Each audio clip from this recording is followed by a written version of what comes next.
Hi అండి అందరికీ. ఇప్పుడు మనకు ఎంతో ఇష్టమైన బచ్చల కూర పచ్చడి చేసుకుందాము. ఇప్పుడు 2 టేబుల్ స్పూన్స్ ఆఫ్ ఆయిల్, 5-6 ఒక 7-8 వరకు క్వాంటిటీని బట్టి ఎండుమిర్చి తీసుకోండి. ఇందులో 1 స్పూన్ ఆఫ్ ధనియాలు,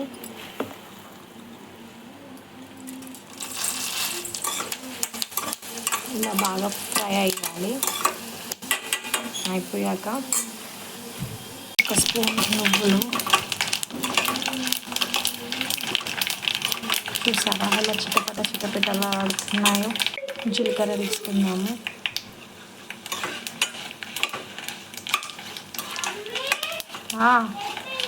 ఇందులో వెల్లుల్లి రెబ్బలు కూడా వేసుకుందాము.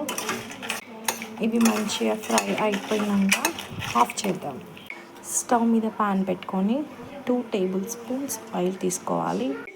చూడండి ఇప్పుడు బచ్చల కూర, ఫ్రెష్ బచ్చల కూరని ఎలా వేసుకుంటున్నామో. ఇందులో ఇప్పుడు లైట్గా కొంచెం పసుపు వేసుకోండి. ఇది మంచిగా ఫ్రై అవ్వాలి.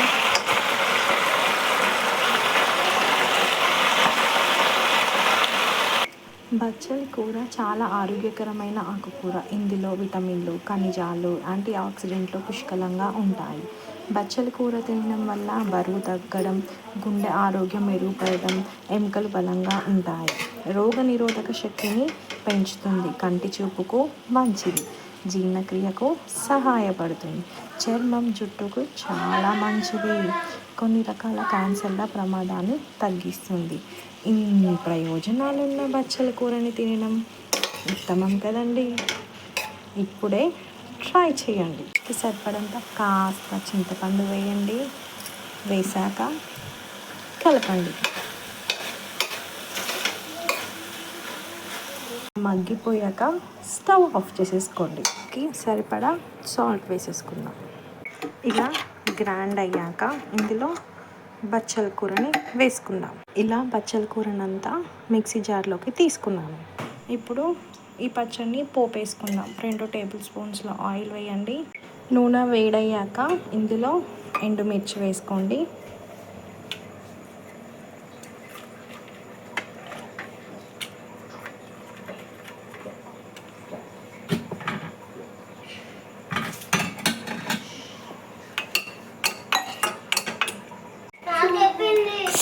ఎండుమిర్చి ఫ్రై అయ్యాక ఇందులో జీలకర్ర,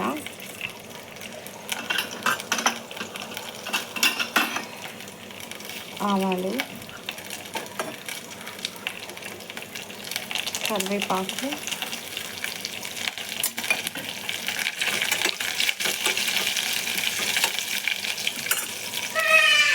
కొంచెం పసుపు, ఇలా అన్నీ వేసాక ఇందులోకి మనము మెత్తగా గ్రైండ్ చేసుకున్న బచ్చల కూరని వేసుకుందాం.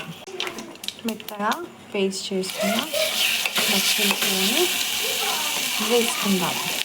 ఇలా పోపు వేసుకున్నాక కలిపేసుకొని దీన్ని ఒక బౌల్లోకి తీసుకుందాం. ఇష్టమైన బచ్చల కూర పచ్చడి రెడీ. ఇప్పుడు వేడి వేడి అన్నంలో బచ్చల కూర పచ్చడి వేసుకొని తింటే ఎలా ఉంటుందో రండి మా పిల్లలని అడుగుదాం. ఇలా వేడి వేడి అన్నంలో ఈ బచ్చల కూర పచ్చడి కలిపి తింటే ఎలా ఉంటుందో రండి టేస్ట్ చేద్దాం. పచ్చడి ఎలా ఉంది? వావ్. Okay friends, bye. మీరు కూడా మీ ఇంట్లో బచ్చల కూర పచ్చడి చేసి మీ పిల్లలకి పెట్టండి.